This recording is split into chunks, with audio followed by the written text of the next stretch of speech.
আজ আমি আঁকছি পদ্ম ফুল। তার জন্য একটা মাঝের বড় পাপড়িটা এঁকে নিচ্ছি।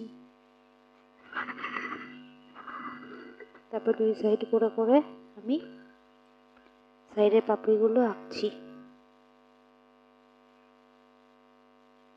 এরপর পিছন দিকটায় দুদিকে এঁকে নেব। এবার নিচে আমি পাতাটা আঁকছি, 3টে পাতা।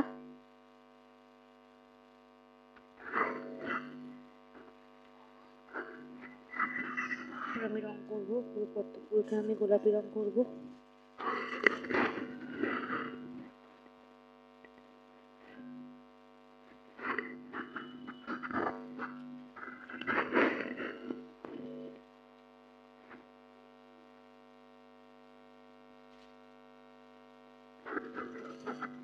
এবার পাতাটা আমি সবুজ রঙের করে নেবো পাতাটা। ভিডিওটি ভালো লাগলে লাইক সাবস্ক্রাইব করতে ভুলবে না।